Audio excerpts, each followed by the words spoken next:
Can you see how to set up a system for your law firm better than your attorney can?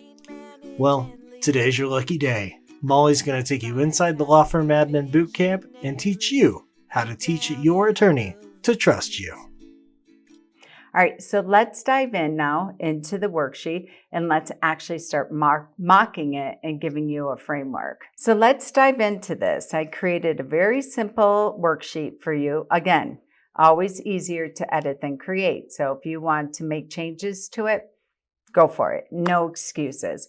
But it's a framework to get you started. So I'd like for you to, number one, define the purpose. What process are we creating a system for? Would be the first and foremost. So what one do you have the most pain around? You all know where you're feeling the frustration. If you're new to the team and you don't know enough yet, then track it for a week or two and come back to this. It'll be crystal clear to you, especially if you're a virtual assistant or the first team member hired, the critical team member. You're going to start seeing it where there's a tremendous amount of communication ping pong, where there's not a clarity, where you can't anchor to the CRM and know exactly what to do without numerous conversations or Slack channels or emails or having to constantly go to the attorney. If you're new, you might want to even ask the attorney and put that on your calendar a week or two or so in and go to them and say, from your perspective, I really want to be empowered. I want to step up and lead. I want to take initiative on this, whether it be with client services or maybe intake, or maybe you're the new marketing coordinator, whatever it might be.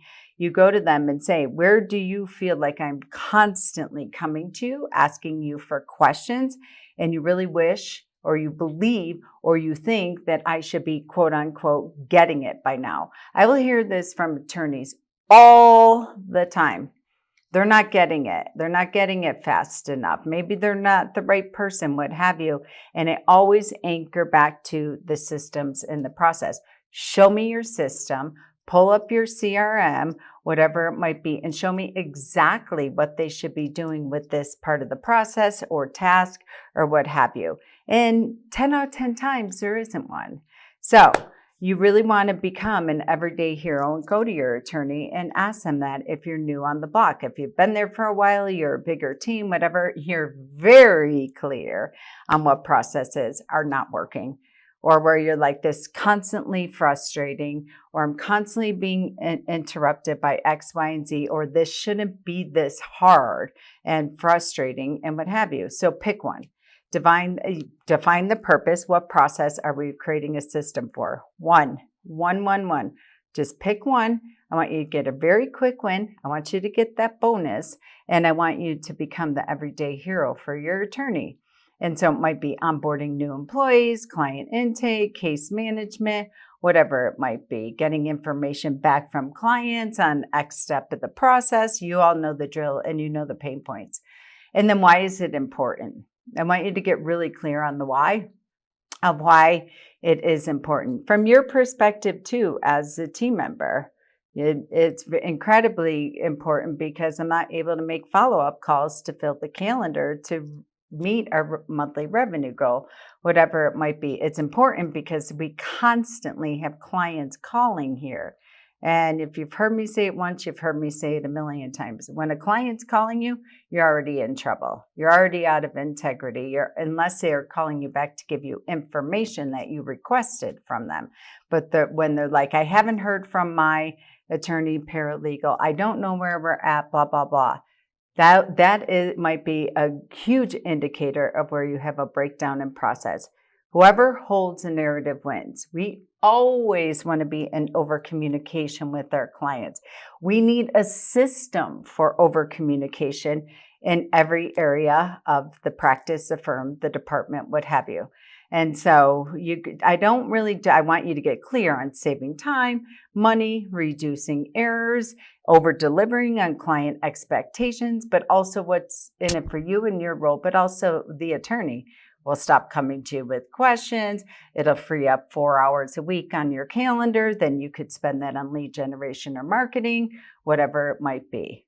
And then map the current process. Here's the deal. I'm going to walk into this in a minute.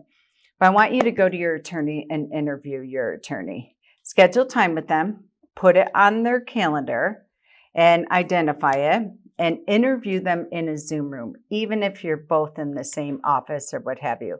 Or if you have technology and equipment in your conference rooms, the goal is it needs to be recorded. Because in this day and age, if you're not leaning heavily on AI, I cannot tell you how many attorneys I will get phone calls from, and they're like, nobody's following process, nobody's following the systems. I had a call with a firm this week, and the attorney was so frustrated. She's like, we have over 150 processes that are documented. And I'm like, well, okay, great, team. Do you know about these? And they're like, yeah, it's kind of like a witch hunt, though. It's so hard when you're answering the phones and trying to get people scheduled for a consultation, i.e. sales meeting and what have you, and they're calling for different areas of the practice, and then I have to go to OneNote, and then I have to go to the C drive, and then that's not a system. It's documented information that is completely useless, completely frustrating for everyone, for the team, for the client, for the attorney, what have you. And I'm like, if you have 150 systems, this makes no sense. You do estate planning and family law. That's it. There's no way you need or have 150 systems. That's why nobody's following them. So for those of you that have a situation like that, take one process to start auditing again from the pain point. But the goal is you want to schedule time with the attorney. You want to interview the attorney, prep them, make sure you classify the appointment correctly, working on the intake system. And you could even put a note in there and say, I'm taking initiative on this. The only thing I need from you is for you to your time, your presence, and your knowledge. And then you record and you interview the attorney. Now, when the attorney starts to go down on these rabbit holes and starts getting into the weeds with the details and what have you, you need to stop them. This is a universal sign of law firm admin boot camp. Time out. And then you want to take control. And this is your opportunity to use your voice. This is your opportunity to start showing up and practicing walking, talking, behaving like a CEO. Time out, real clear. Step 1 is, step 2 is, and sometimes they may not know. So then you want to really facilitate it and drag them out. So step 1 is that the client calls in, ideally lead. They go into the CRM. We classify them as a lead. We classify as a referral source. And if you want, bring in a laptop and a CRM and walk through Teach, Show, Do, Go, Grow a matter and what have you. What information would you like for that initial contact to be identified? What do you want the initial contact to do next? Some people have workshops. Some people have initial consultations. Getting really clear on what we want them to do next. Great. They're scheduled for a workshop. They're scheduled for initial consultation. Now what? Well, ideally, they would show up for the appointment. You're like, time out. No, because are we going to call them and remind them about the appointment? Are we going to send them a welcome packet? Do they get a welcome video? What to expect? Let's talk about this. Now they get in the consultation. How long is the consultation? What is the goal of the consultation? It's 1 hour. Great that they engage. Okay, let's talk about it. Something has to happen at around minute 45 when we're coming in. Client services comes in. So we'll talk about that. Get really granular. Manage your time. This should be no more than a 1 hour meeting. Schedule a 1 hour meeting. Quite honestly, if it's one process, you should be able to get through it in 30 minutes. Tell the attorney that. My goal is for this to be 30 minutes, and then you buy back your time and get 30 minutes more to do what you like. Take a break, whatever it might be. But my goal is that I really need your permission to be able to interview you and to facilitate this conversation so we can get incredibly clear, concise, and granular on I walk out with the information I need to start creating, enhancing, developing the system, whatever it might be. Lean on AI in this day and age, you should be. You take the transcription, You dump it into AI. And a lot of times in Zoom meetings, they have AI components with it in apps. They also have the transcription. So make sure you lean on that if you're doing it in Zoom and set it up right in the beginning. You'll get a transcription of it. Then you can take the transcription and load that into ChatGPT or other AI platforms. And by and large, you're like 80% there. So again, ask the attorney when the system is complete, what would make you over the moon if the following were solved. Here's my recommendation is you're really clear on what your bonus is when you're going to go in there. So if this is going to be solved, my goal is I have this done in 30 days or what have you. If that happens, would it be worth it to you for this to be completed and I get $100 bonus? Or it might be the Fridays that are off if you're a bigger team or what have you. So be clear and ask for it and present it to your attorney so you don't just expect this at the end or we're having this awkward, wonky conversation at the end. Just be clear up front and get the information and present it to it. Take the pressure off of them. They'd be like, absolutely, this would be worth it for me. Sidebar note for any of you that are in sales, intake, client services, marketing, I highly recommend you go back to the 8-week challenge. And I did an 8-week challenge that was for sales and intake and marketing. It was a phenomenal program. And the average person was building out a bonus of $1,100 a month. You'll hear me out also, if you want, send us an email and I'll give you the podcast. In fact, I'm going to put that in with the 8-week module. There's going to be a podcast in there where I interviewed Alejandro at the end of that 8-week challenge. He took control of his bonus. We designed it together in the 8-week challenge. In addition to, he was unapologetic about it. He showed up every month with his timesheet. And when he entered submitted his timesheet to bookkeeping, he put his bonus right there. And he had his reporting attached to it of how he earned it. It was clear. It was upfront. The attorney signed off on it. In fact, when the attorney signed off on it, he's like, yeah, sure. If you can accomplish this, I would love to give you an $1,100 bonus each month. But the attorney was like, how the hell is he going to do this? There's no way it's going to happen. In the podcast, way after the 8-week challenge, is probably like 4 months after, Alejandro reported he had never missed a bonus. He got his bonus every single solitary month. Who the heck doesn't want a $13,000 a year raise? I would. Alejandro did.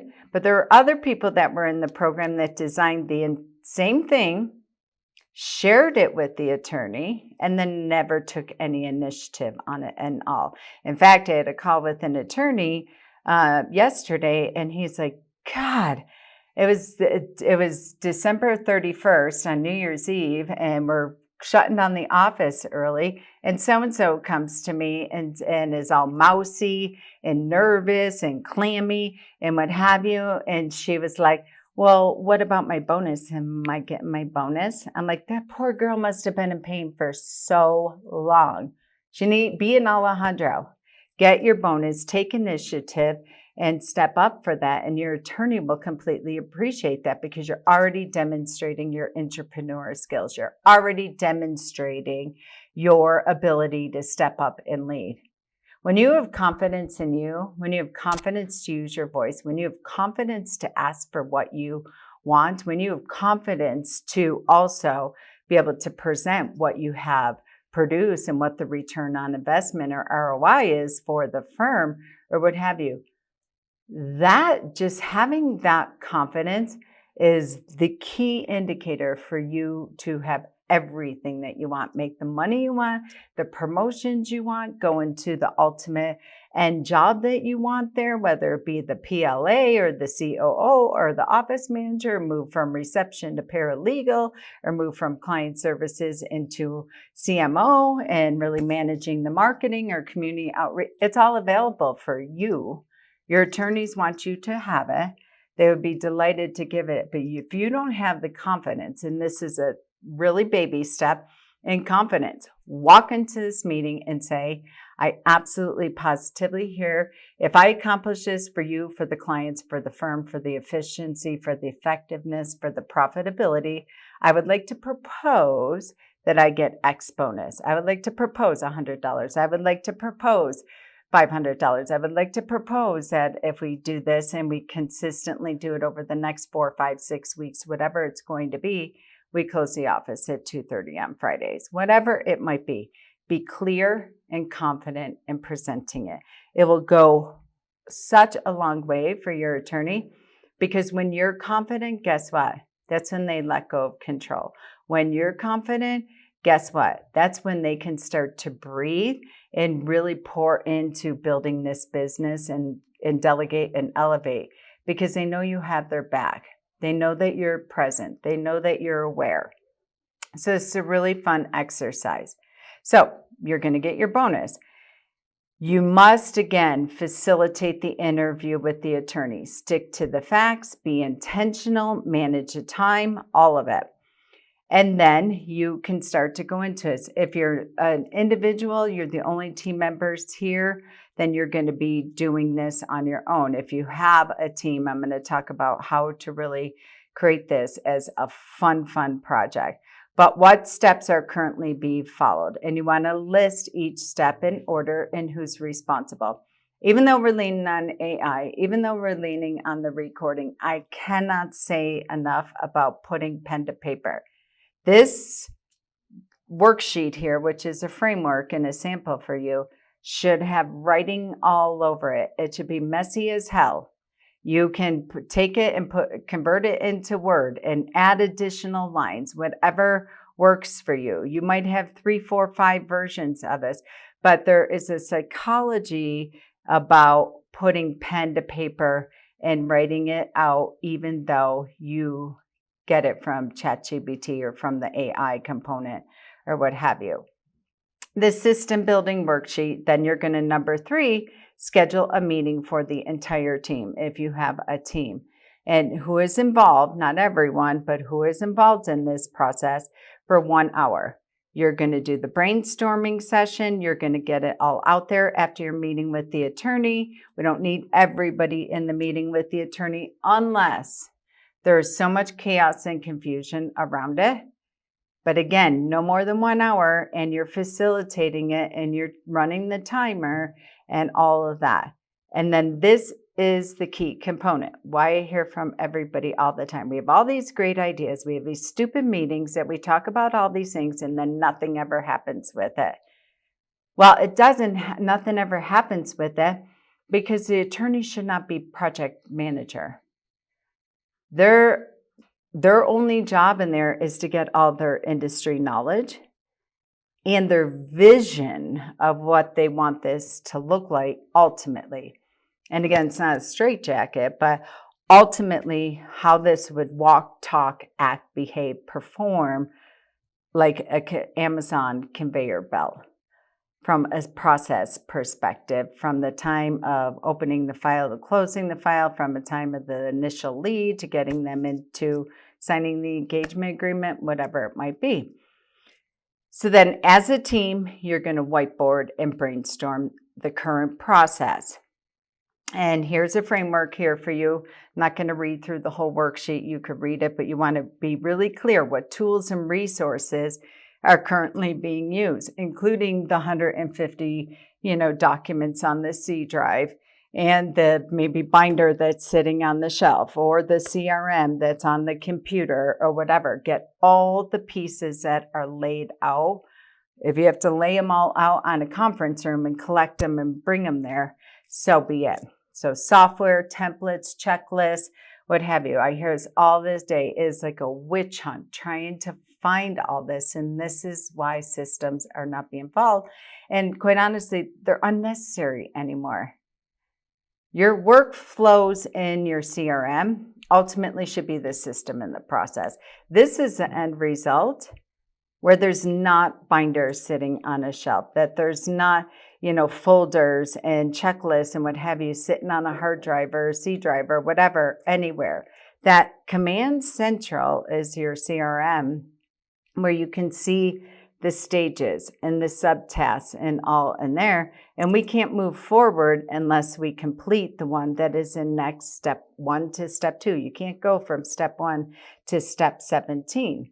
That's ultimately where, if you are not doing that, and once you have this identified and you're still operating in the dinosaur ages, make sure you go to Friday at noon Eastern Time, CRM Open Coaching and Training Hour. Ettinger Tech is doing this for us every single Friday. No excuses for you to come to them and ask them for questions, for you to come to them and get the frameworks, for you to come every single week and say, okay, we did we implemented this last week for our process project and creating this system, but it's not moving to the next stage, or the subtasks are not getting assigned properly. One small step at a time. This is how you build it with consistency.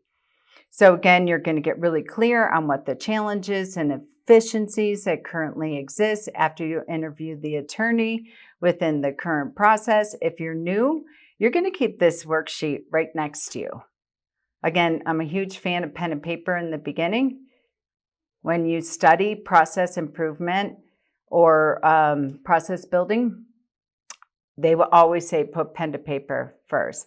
Go back to basics and do that first before you lean heavily on technology. And then you're going to outline the ideal process, and I'm going to mock this in a minute. What's the desired outcome of the system? Get really clear on the why and what it looks like when it is done, especially when you are collecting your bonus. You want to make sure it is incredibly clear that we have delivered on the outcome of this project, and probably then some more, even more than we had anticipated. And so then what are the key steps in the new process? And again, you're going to go back to your attorney and you're going to present it. I'm a huge fan of accountability and deadlines. So my recommendation is after you interview that attorney, you have a goal. That it's, my goal is this done in 30 days. I'm going to move this appointment right now to 30 days from now, where we or I, if you're an individual first critical team member, are coming in and presenting this to you. Now, it might change, and you will know if that 30-day is not going to be met, because guess what? You have consistent time every single week on your calendar. So when you think you walk out of that meeting and you're super pumped, and this is why projects or nothing ever gets completed within businesses, because we don't have the project management outline. So when you have dedicated growth time on your calendar to look at this every single solitary week, and your dedicated time to work on it, and then you're going to open coaching and growing hours for technology and CRM on Fridays or what have you, and then you're coming to open coaching and growing hours on Thursdays and asking your colleagues and your peers from all over the world, like, we're trying to rebuild this system for intake to consultation or whatever it might be. Tell me what's working. Here's what we're thinking. And then you're going to get hacks. You're using this like a mastermind and like a think tank. So week 1, you're going into it and you find a massive roadblock. Then you present that in your weekly stakeholders meeting that you've learned about and hopefully implementing from previous modules.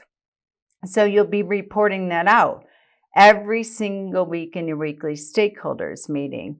And you could say to the attorney, I had this roadblock. Here's what it is. Here's my suggestion, my improvement after talking to LFAB members, after talking to Ettinger Tech, what have you. And I need to take action on this. I need to buy this piece of software. I need to do whatever it might be. Things of that nature this week, or else I'm not going to hit my deadline. Now, this is not a priority for the attorney. They're super excited that you're doing this and that it's taken off of their plate or what have you. But when they have client meetings and they owe the file for work or what have you, they'll be like, yeah, I'll get it to you. I'll look at it. No. Again, the time out, you want to say to them, I need this information. I need your credit card. I need you to buy this piece of software. I want to invest in this system that somebody at LFAB said that, if somebody already has this process and it'll cost us $200 to buy from this vendor, whatever it might be. You're in the business of making decisions, and you want to hold your attorney's feet to the fire sometimes in spite of themselves. Because how they do one thing is how they do everything. And what I hear from team members all the time is my attorney never gets back to me on that. They're consistently deferring to deflect. You want to stop that behavior once and for all with your attorney. Now, I'm not beating up the attorney, but this is what I'll hear from the, team members often. And for the attorneys, sometimes they're in overwhelm. They don't understand. If they're a high fact finder, we talked about Colby in previous modules, know your attorney's Colby. If they're a quick start, they're going to be like, here's the credit card, stop talking. I don't even need to hear. I trust you. Go buy it, go do it, go whatever. But if they're a high fact finder, they operate in fight, flight, and freeze, and they freeze. And then they need more information. When they start asking you questions, time out. Like, attorney, I got it. I have law firm admin boot camp that you're paying good money for, and people across the country that have gone before me, tried, tested, proven. I have Molly, I have Lainey, I have Ettinger Tech here. Just let me do this. And you want to speak like that. Going back to the confidence thing again, you want to speak like this and instilling them, because you're giving them permission to let go. You're giving them a data and information about what you've done. You're presenting solutions. You're showing up like a project manager. So you really want to take initiatives. You are going to hit roadblocks every step of the way. And 10 out of 10 times it's the attorney, because they're getting head trash. They're getting stuck into the logistics. They're getting stuck into the details. And if they're high fact finder, like I said, they have 700 questions. No, we want to stop this. This is the only way we're going to reach goal in every area. And you want to give them that confidence that you have the competence to be able to do this. So we don't want to say, I'll hear over and over and over again, well, I went to my attorney and blah, blah, blah. They said they'll think about it. They said they'll get back to me, whatever. They're not going to. They are getting hit by 2x4s from meeting to meeting to meeting to email to phone call to client. They're not going to get back to you because it's not a priority when, they have an upset client or they have a deadline that they're missing or whatever it means. We want to stop this behavior. The attorney does not have to do everything. So this is your time to really exercise your voice. And the only way you get confident is by having the courage to use your voice and have the conversation. So, and then again, who's responsible for each step? Because again, I want to go back. There's one project manager of the system building project, but there may be additional people that are responsible for each step. This is not a project focuser. This is an opportunity for you to start getting out one key critical system building project. And then again, what tools and resources will be needed for the new system? This is where you're going to the attorney every single solitary week. We need to buy this additional platform to overlay on top of Lawmatics or Clio or what have you. We need to invest in Decision Vault.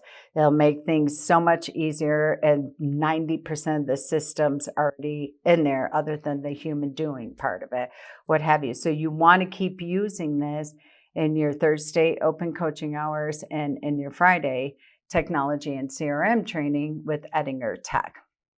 And then again, step-by-step instructions for each part. And then what templates, what scripts are needed, things of that nature. Lena and LFAB, most of the time they're already there in the back end of the academy or the other legal organizations that you all join. And then how will this process be tracked and measured? This is critical for the attorney. This is how you speak into their listening. We're trying to get out of conversation, communication ping pong, and anchoring to data, metrics, tracking that comes out of our CRM ultimately. And that may be your step one. I don't think anyone in LFAB is operating off paper calendar or Google Sheet or no CRM in this day and age. But for some of you, it may be that. That might be the first piece. And then you want to test the system. And then be very clear again, what is the testing period? So if the goal is for it to be completed in 30 days, 4 weeks, whatever it might be, we should be close to testing around week 2.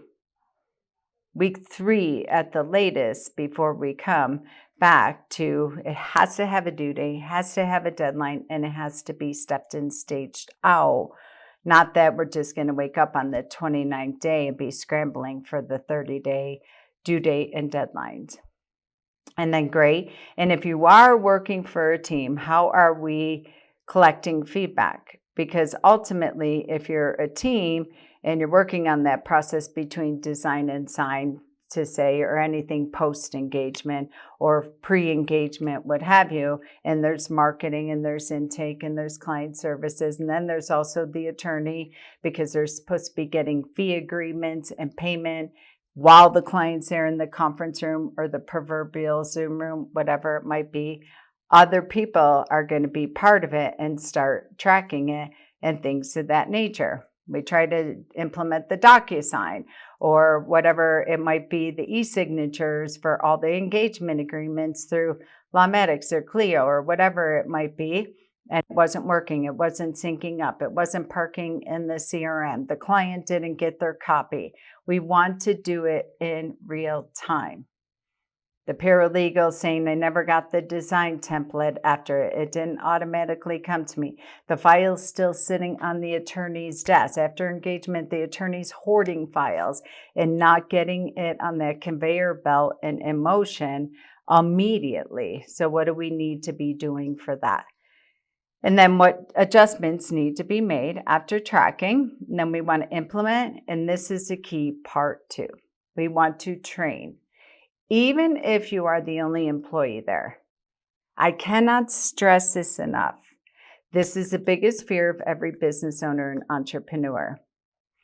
They invest in you, they hire you, they empower you, and then they start training you or onboarding you or empowering you to take on your own training, system building, what have you. And a snowplow comes by and takes you out. And now there's no footprint. There's no systemization anywhere. They don't even know how to do what you've been doing because they've been so excited about you. They had confidence in you. Or if you're a bigger team and so leaves. The goal is that we implement and train. Again, in this day and age, nothing is ever a conversation. Nothing is ever a one and done or a one and wow. We want to train, especially with your CRMs in this day and age. Record, document, whether it's on a Loom.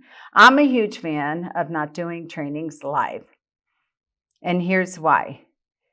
Because people get to brown out, they get to zone out, they don't have to take responsibility for the training at all because you're up there doing the training, what have you. They're just not taking ownership of it. I'm a huge fan of using Loom.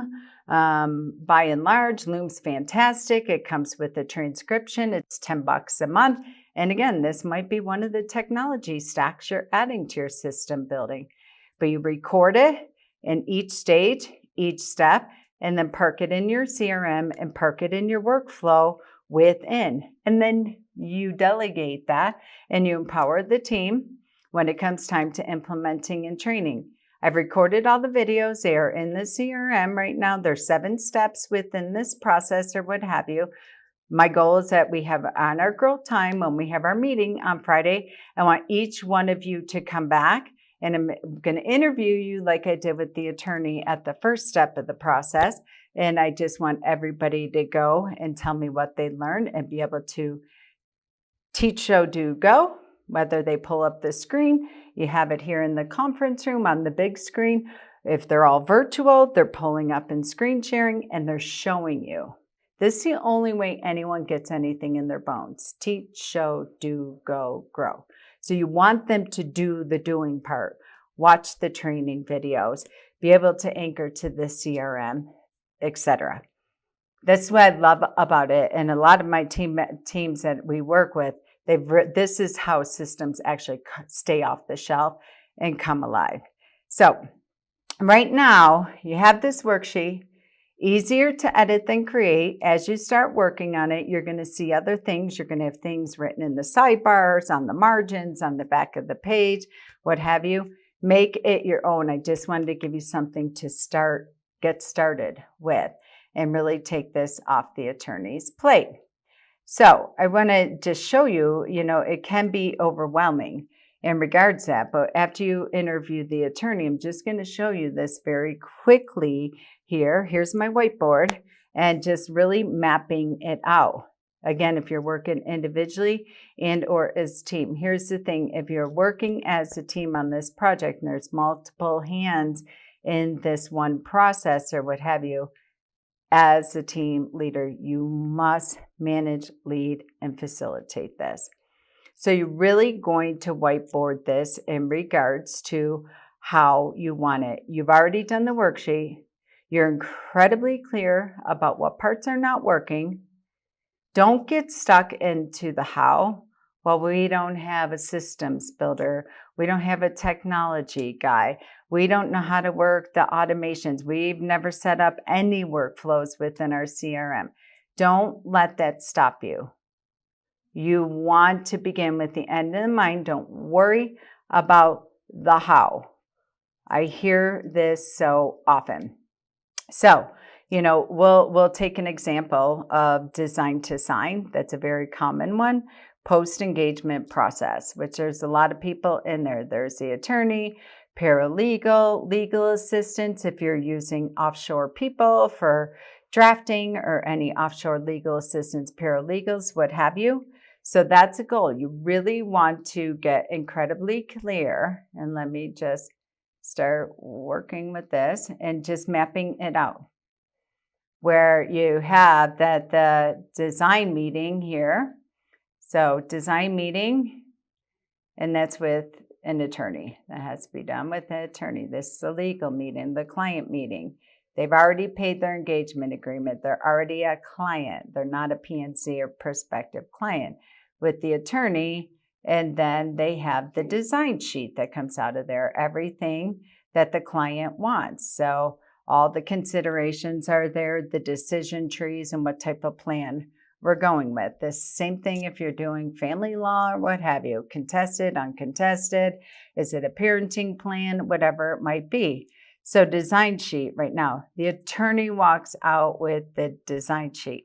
So here's the process. My recommendation is it's a design meeting, and then let me just erase this here, that we actually have design meeting, maybe that it's 90 minutes, and put here, 90 minutes long. And then 75, let's call it, 70 minutes or something like that. Paralegal, legal assistant, client services, depending on your terminology, and comes in for final debrief. Now, how many times have you guys heard from your attorney?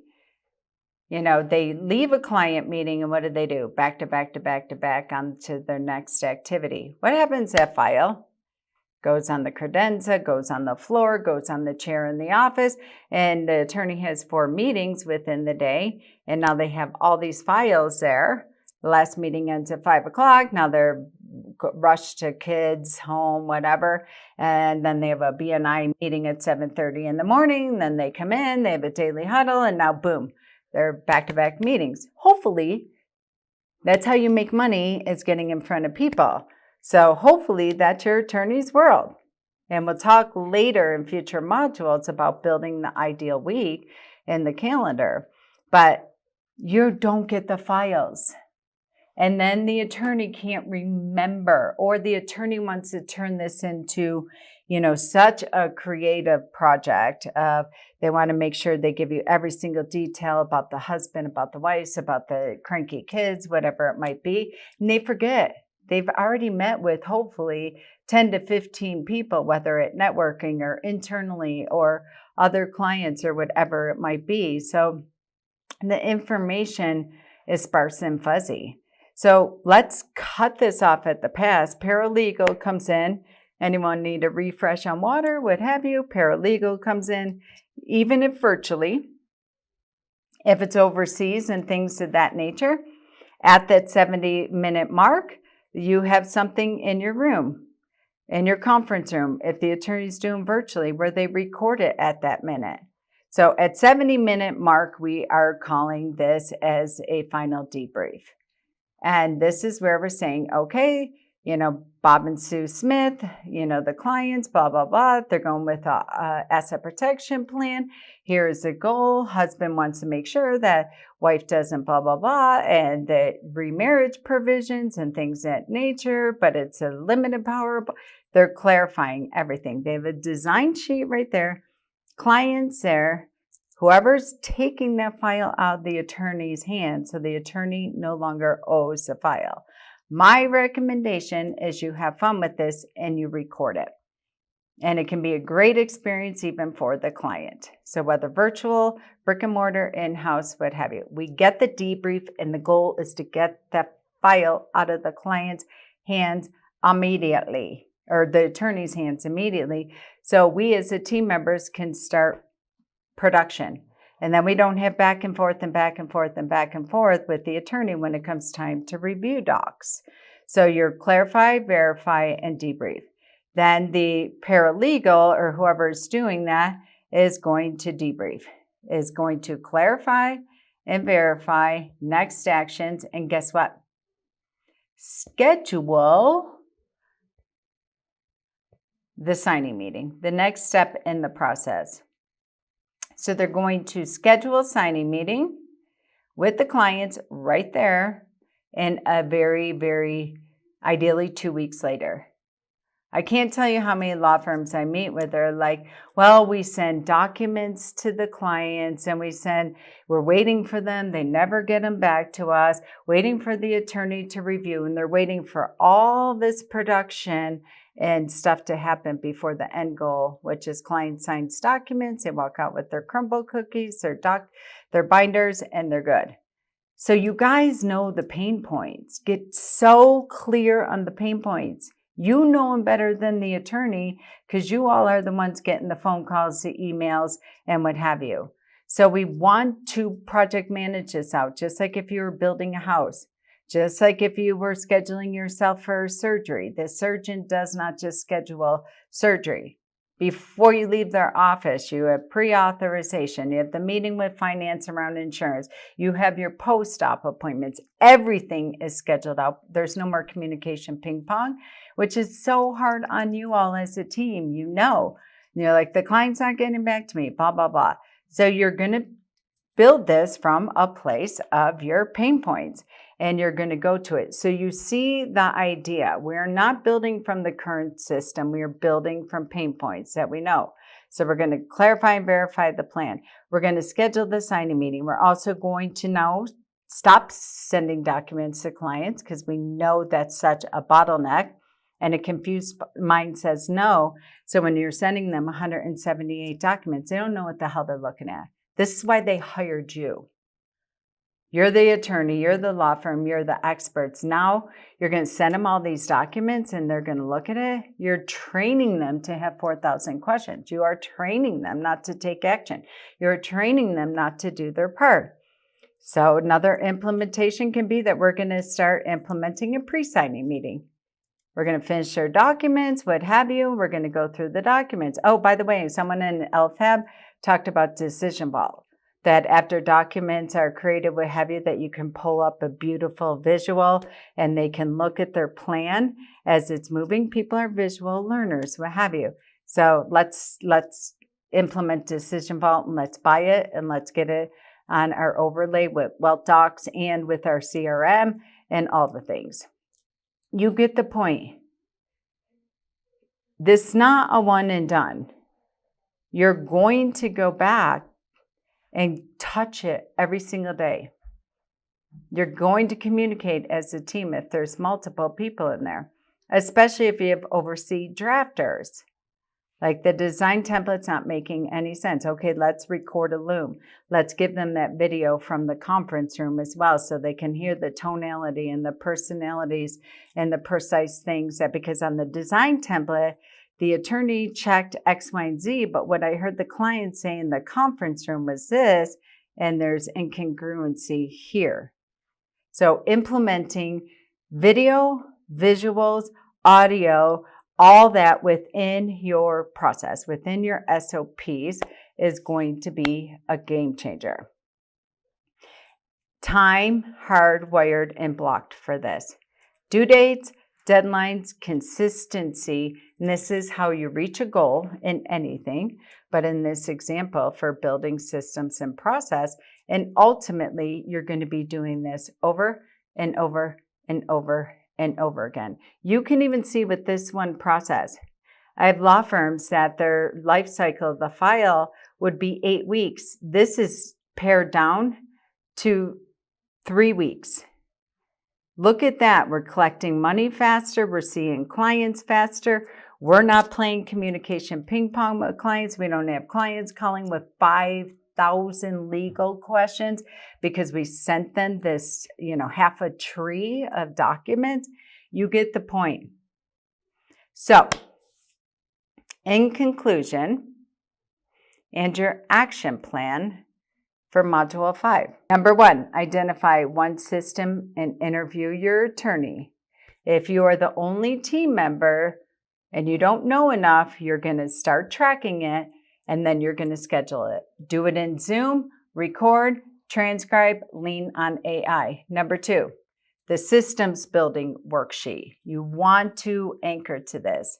And lastly, number 3, time chunking in your calendar for growth time every week to work on future projects and to be able to map this out every single solitary week as a team, individually, what have you, and then giving your attorney a weekly update in your weekly stakeholders meeting because you will hit roadblocks. One small step at a time. You want to anchor to this, clarify and verify, presenting to them, and your job is push the attorney to give you a decision so you can take action. No more defer and deflect, no more thinking about it or overthinking about it. That's a wrap for Module 5. Guys, are almost at the halfway mark in the 6-week or 12-week Law Firm Admin Bootcamp Foundational Program. There are many other programs, as you can see, within the back end of the Academy. Don't forget to share the recap video to be shared with the attorney this week. Take ownership and leadership of that, as well as you should be well into creating the habit of attending open coaching and growing hours on Thursdays, in addition to Friday, CRM and technology open coaching hour. This is where the real work is. Pay attention to the calendar as we have many live events coming up, and go forth. Make it a rock star week, and we'll see you on Module 6. Control freak, it's what my staff thinks. They may be right, because this treadmill of dread running through my head keeps me up at night. I'm so tired of micromanaging. How do I train, manage, and lead? I can't find time to be visionary, head down in the weeds. We're gonna tighten up this operation. We're gonna build a strong foundation. No more chaos and confusion. We'll build a team that brings solutions. I see what could be, and I can't wait. Law Firm Admin Bootcamp is the way.